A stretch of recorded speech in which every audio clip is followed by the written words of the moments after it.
नमस्कार, हरियाणा न्यूज के 100% चुनावी कार्यक्रम चुनाव की बात में आप सभी का स्वागत है। मैं हूं आपके साथ हितेंद्र। हरियाणा में सियासत अपने पूरे शबाब पर पहुंची हुई है। अब केंद्रीय नेताओं का भी जमावड़ा लगने वाला है। प्रधानमंत्री मोदी भी जल्द ही हरियाणा में चुनाव प्रचार करने के लिए पहुंचने वाले हैं। हरियाणा के सियासी तापमान को समझने के लिए देखते रहिए हमारा खास कार्यक्रम चुनाव की बात।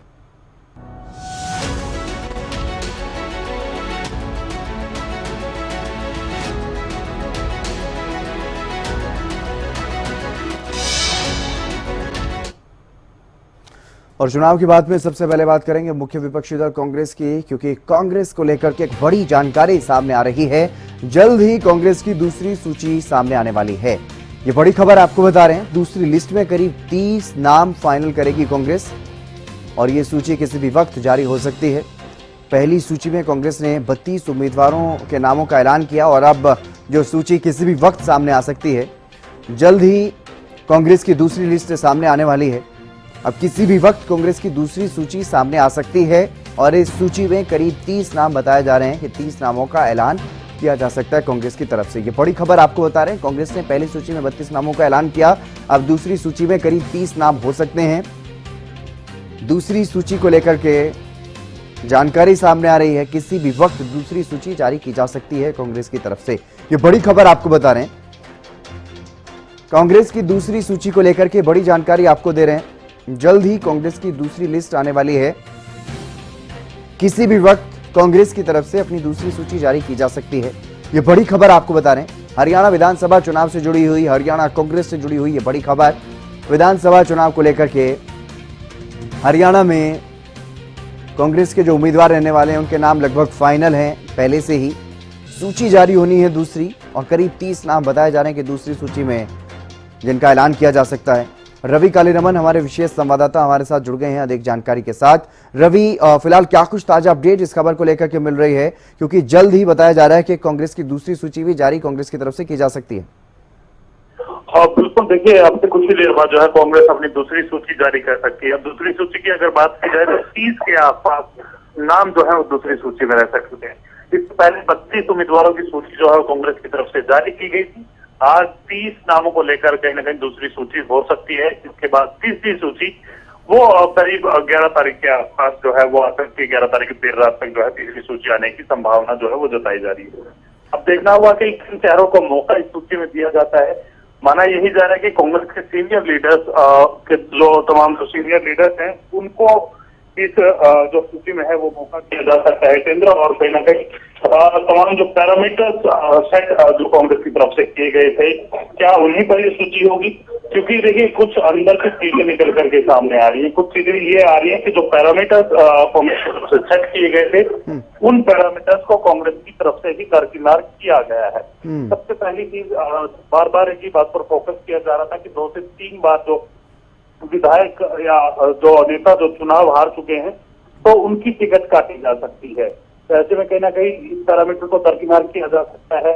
फ्लेक्सिबल इस पैरामीटर को बना दिया, यानी कि जो नेता ऐसा लगता है कि टिकट काटनी है तो उसके लिए पैरामीटर जो है वो लागू कर दिया जाएगा, और जिसको टिकट देनी है तो उसके लिए पैरामीटर हटा दिया जाएगा। इस प्रकार की सूचनाएं जो है वो मिल पा रही है। दूसरा, विनेबिलिटी रेट की जो बात की जा रही थी वो भी कहीं ना कहीं दरकिनार की जा सकती है कुछ एक सीटों के लिए जिस पर बड़ा प्रभाव डालते हैं बड़े नाम जिन सीटों को लेकर है, और वो जो कांग्रेस का इंटरनल सर्वे है उसके आधार पर कहीं ना कहीं हल्के फुल्के पिछड़ते हुए नजर आते हैं। लेकिन बड़ा नाम है, बड़ा राजनीतिक घराना है, तो उन लोगों को भी कहीं ना कहीं टिकट दी जा सकती है। अब दूसरी सूची आने वाली है, करीब 30 के आसपास नाम जो है वो बताए जा रहे हैं। देखना होगा कि कौन से पर्टिकुलर सीट्स को लेकर ये सूची जो है वो जारी की जा सकती है। कौन से ऐसे नेता हैं जो इस सूची में जिनका नाम आएगा। ये सूची जारी के होने के बाद ही जो है वो पता चलेगा।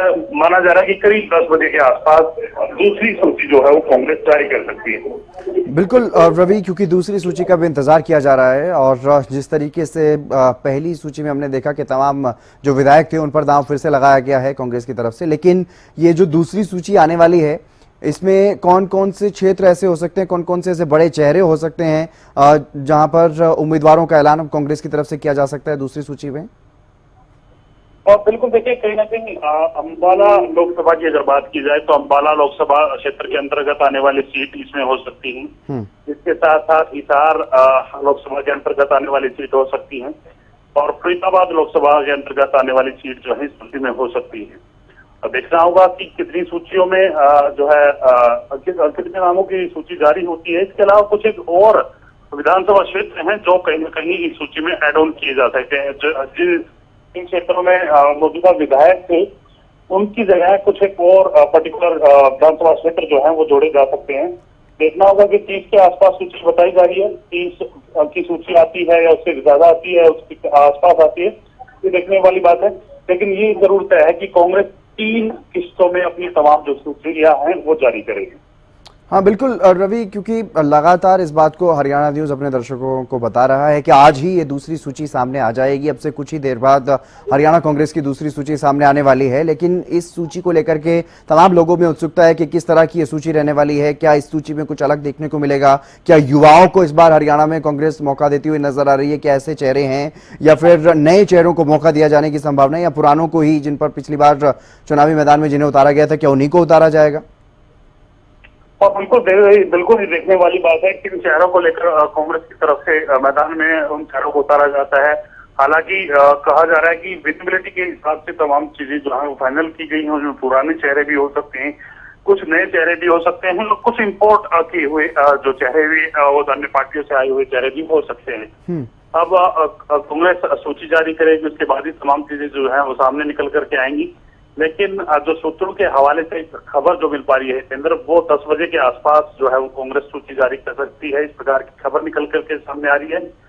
कल कुछ नेता जो हैं वो भी नॉमिनेशन करेंगे और ऐसे में कहीं ना कहीं उन नेताओं के नाम पहली सूची में नहीं थे। तो इसी चीज से तमाम चीजें जो है वो जोड़ करके देखी जा रही है कि कुछ कांग्रेस के नेताओं की तरफ से कल नॉमिनेशन करने का ऐलान किया गया है। अब देखना होगा कि सूची कब तक आती है।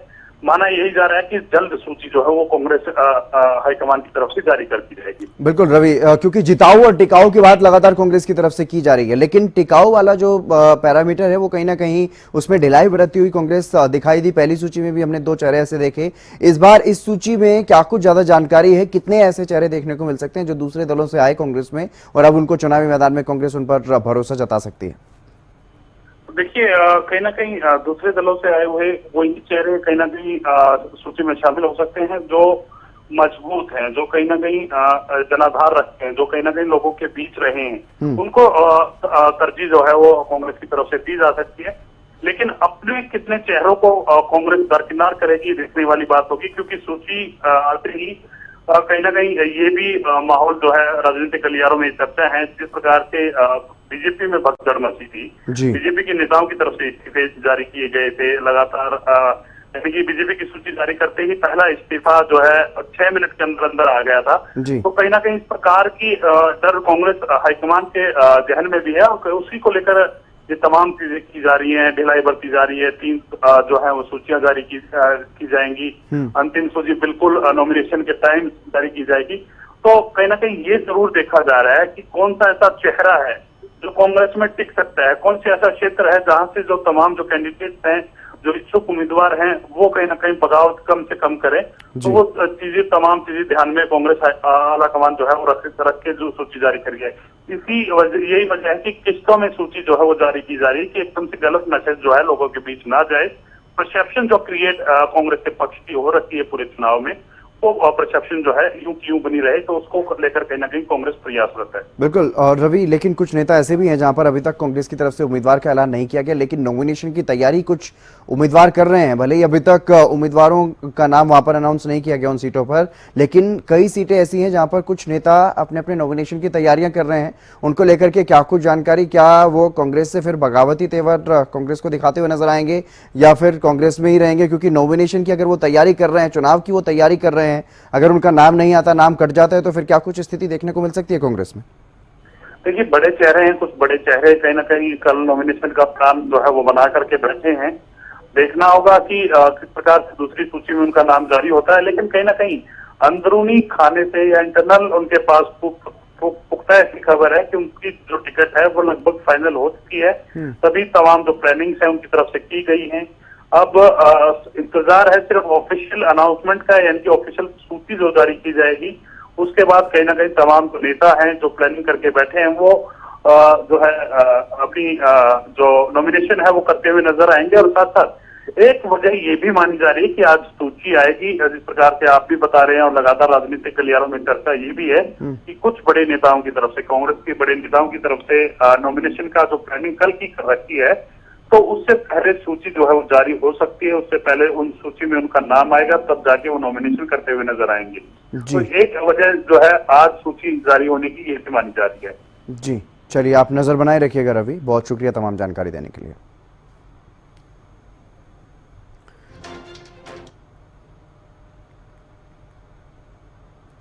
और चलिए खबरों में आगे बढ़ेंगे, रुक कर लेते हैं अगली बड़ी खबर की ओर। चुनाव की बात में बात करते हैं भारतीय जनता पार्टी की। भारतीय जनता पार्टी में भी कई चेहरे ऐसे हैं जिन पर मंथन लगातार चल रहा है। 7 से 8 सीटें ऐसी हैं बची हुई सीटों में जिन पर बीजेपी फाइनल मंथन कर रही है। बड़खल सीट से मौजूदा शिक्षा मंत्री का टिकट कटना लगभग तय माना जा रहा है। बड़खल सीट से पंजाबी उम्मीदवार को मौका दिया जा सकता है, भारतीय जनता पार्टी की तरफ से सूत्रों के हवाले से जानकारी है। तो वहीं रामविलास शर्मा की बेटी को भी टिकट दी जा सकती है, या फिर रामविलास शर्मा की टिकट को बदला जा सकता है, उनको नारनौल शिफ्ट किया जा सकता है। इस तरह की भी जानकारियां सामने आ रही हैं, लेकिन लगातार मंथन चल रहा है भारतीय जनता पार्टी में भी। महेंद्रगढ़ सीट से कंवर यादव बीजेपी के मजबूत दावेदार माने जा रहे हैं। केंद्रीय राज्य मंत्री कृष्णपाल के बेटे देवेंद्र चौधरी की टिकट पर भी पेच फंसता हुआ नजर आ रहा है। 23 सीटों पर बीजेपी उम्मीदवारों का ऐलान बाकी है और संभव है कि सोमवार को ये दूसरी सूची भारतीय जनता पार्टी की तरफ से जारी की जाए और उसमें बाकी जो बचे हुए नाम हैं उनका नाम शामिल किया जाए।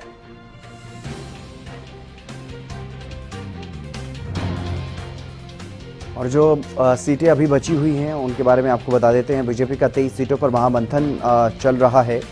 ये वो सीटें नारायणगढ़, गन्नौर, जोलाना, सिरसा, महेंद्रगढ़, पटौदी, पुन्हाना, फरीदाबाद, एनआईटी, बटकल, नारनौल, नूह, हतीन, बावल, फिरोजपुर झिरका और होडल समेत ये 23 सीटें हैं कुल मिलाकर के। पूंडरी, राई, नरवाना, एलनाबाद, असंध, बड़ौदा, डबवाली, रोहतक, ये वो तमाम सीटें जिन पर अभी तक उम्मीदवारों का ऐलान नहीं किया गया बीजेपी की तरफ से और मंथन किया जा रहा है कि कौन सी सीट पर किसे उतारा जाए। तो वहीं कुछ ऐसे चेहरे हैं, ये बड़े चेहरे आप देख पा रहे हैं अपनी टीवी स्क्रीन पर। इन विधायकों की टिकट पर संकट बना हुआ है।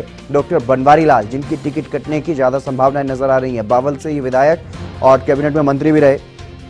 और सीमा त्रिखा बड़खल से विधायक चुनी गई साल 2019 में और अब कैबिनेट में राज्य मंत्री भी हैं, नायब सैनी सरकार में मंत्री हैं। तो ऐसे में इनकी भी टिकट कटने की संभावनाएं हैं। ओपी यादव ये भी राज्य मंत्री रह चुके हैं। मनोहर सरकार पार्ट 2 में मंत्री रह चुके हैं ओपी यादव, इनकी भी टिकट पर संकट लगातार बना हुआ है। निर्मल रानी गन्नौर से विधायक हैं। प्रवीण डागर हतीन से और जगदीश नायर होडल से, इनकी भी टिकट पर कहीं ना कहीं तलवार लटकी हुई है। हालांकि जब दूसरी सूची सामने आएगी तभी स्पष्ट होगा कि इनकी टिकट कटे या फिर इन पर भरोसा फिर से आला कमान ने जताया। यह देखना दिलचस्प रहने वाला है। हरियाणा विधानसभा चुनाव के लिए बीजेपी ने 67 उम्मीदवारों की पहली सूची जारी की, तो 32 उम्मीदवार अभी तक कांग्रेस की तरफ से मैदान में उतारे गए हैं। आपको बता देते हैं कौन से उम्मीदवार की, कांग्रेस की किस उम्मीदवार की बीजेपी के किस उम्मीदवार से टक्कर होने वाली है। सबसे पहले बात करते हैं मुख्यमंत्री नायब सिंह सैनी की, जो कि लाडवा से चुनावी मैदान में नजर आ रहे हैं और वहीं उनके सामने कांग्रेस ने मेवा सिंह पर एक बार फिर से भरोसा जताया है।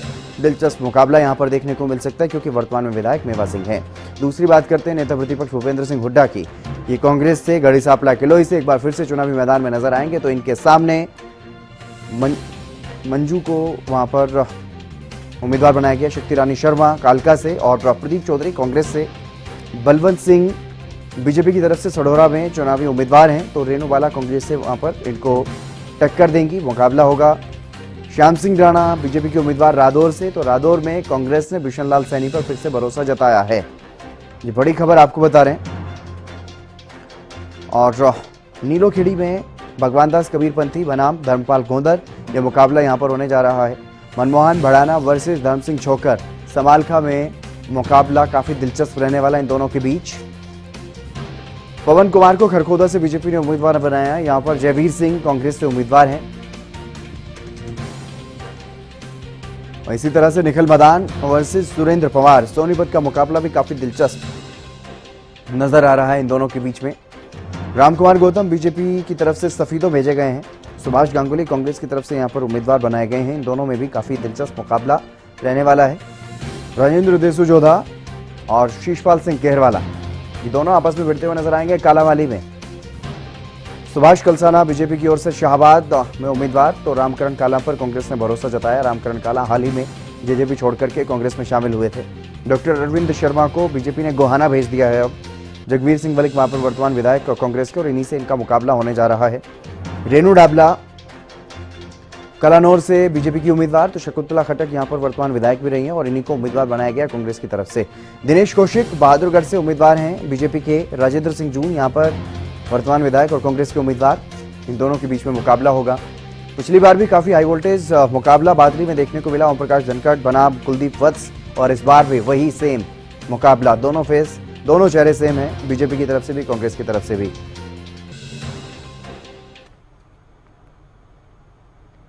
और चलिए चुनाव की बात में अब आगे बढ़ेंगे। बात करते हैं प्रधानमंत्री नरेंद्र मोदी की। हरियाणा दौरे पर जल्द ही प्रधानमंत्री नरेंद्र मोदी पहुंचेंगे। धर्मनगरी कुरुक्षेत्र से चुनावी शंखनाद करते हुए नजर आएंगे, चुनावी बिगुल फूकेंगे।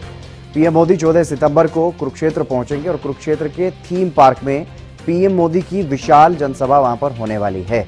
ये बड़ी खबर आपको बता रहे हैं चुनाव की बात में। प्रधानमंत्री नरेंद्र मोदी को लेकर के हम बात कर रहे हैं, और जैसे कि हम पिछले दिनों से बता रहे हैं कि बड़े नेता जल्द ही हरियाणा के दौरे पर आने वाले हैं। भारतीय जनता पार्टी पूरी तैयारी कर रही है हैट्रिक को लेकर के। हैट्रिक लगाने के लिए प्लानिंग पूरी तरह से तैयार है, ब्लूप्रिंट बन चुका है और अब उसको मंजूरी भी कहीं ना कहीं मिल चुकी है। 14 तारीख से प्रधानमंत्री नरेंद्र मोदी हरियाणा के दौरे करेंगे और हरियाणा में माना जा रहा है कि 4 से 5 रैलियां प्रधानमंत्री नरेंद्र मोदी की हो सकती हैं। कम से कम 3 से 4 रैलियां करवाने की कोशिश हरियाणा बीजेपी की रहने वाली है। पीएम मोदी हरियाणा में पहुंचेंगे, चुनाव प्रचार करेंगे पार्टी के लिए। और मुख्यमंत्री नायब सिंह सैनी क्योंकि लाडवा सीट से चुनावी मैदान में नजर आने वाले हैं, तो उनके लिए चुनाव प्रचार करेंगे। वहीं से कुरुक्षेत्र से ही अपने चुनावी अभियान की शुरुआत प्रधानमंत्री नरेंद्र मोदी भी करते हुए नजर आएंगे।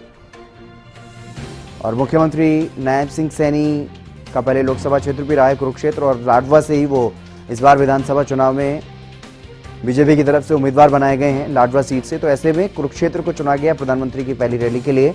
14 तारीख को पीएम मोदी कुरुक्षेत्र पहुंचेंगे और वहां विधानसभा चुनाव के लिए बीजेपी के पक्ष में प्रचार करते हुए नजर आएंगे। हरियाणा दौरे पर प्रधानमंत्री नरेंद्र मोदी 14 सितंबर को पहुंचेंगे।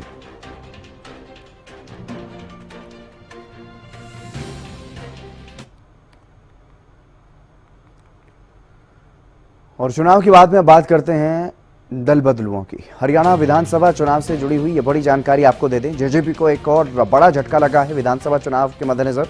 बीजेपी में शामिल हो गए राव बहादुर सिंह। अब तक जेजेपी में थे, जेजेपी से लोकसभा चुनाव भी इन्होंने लड़ा भिवानी महेंद्रगढ़ सीट से, और प्रदेश चुनाव सह प्रभारी विप्लव देव के आवास पर बीजेपी में शामिल हुए हैं।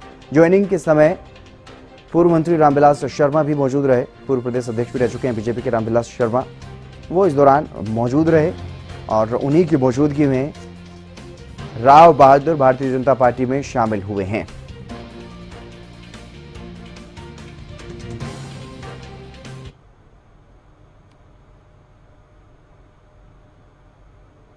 और चुनाव की बाद में बात करते हैं विनेश फोगाट की। हरियाणा विधानसभा चुनाव के लिए कांग्रेस ने जुलाना से विनेश फोगाट को उम्मीदवार बनाया है।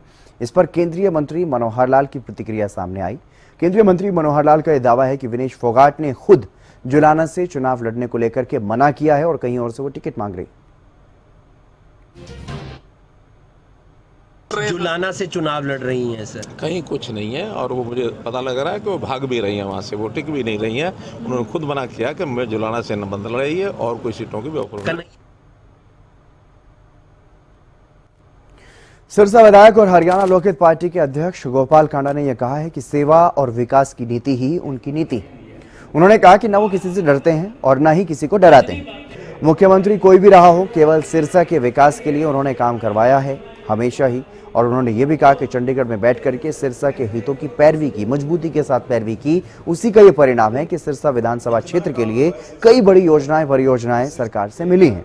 बता दें कि विधायक गोपाल कांडा हिसारिया बाजार स्थित कैंप कार्यालय में एक बैठक को संबोधित कर रहे थे और इसी दौरान उन्होंने सर्व समाज के प्रबुद्ध जनों के सामने बातें कही हैं। गोपाल कांडा ने सबसे पहले सभी का आभार जताया, उन्हें समर्थन करने के लिए, उन्हें आशीर्वाद देने के लिए, और साथ ही उन्होंने ये भी कहा कि ये चुनाव सेवा और विकास की नीतियों को आगे बढ़ाने वाला चुनाव है।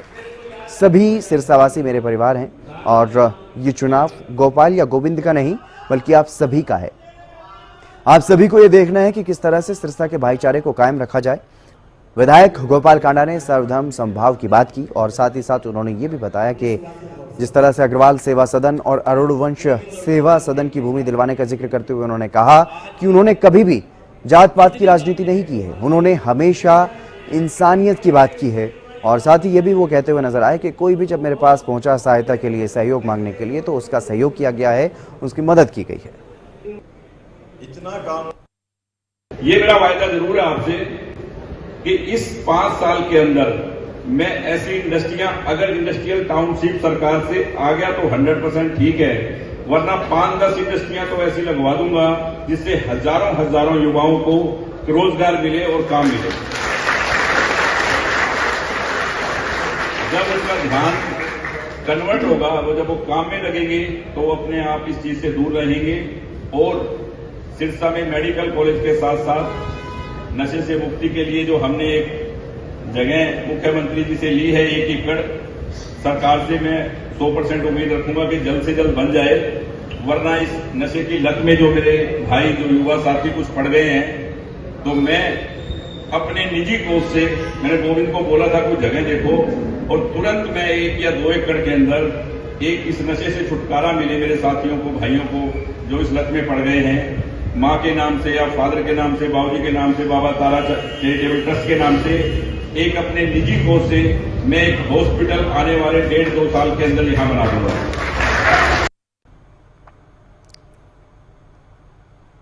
और सिरसा के श्री बाबा ताराजी कुटिया के सामने ढाणी बिलासपुर में एक जनसभा का आयोजन किया गया, जिसमें मुख्य अतिथि के रूप में श्री बाबा ताराजी कुटिया के मुख्य सेवक गोविंद कांडा पहुंचे।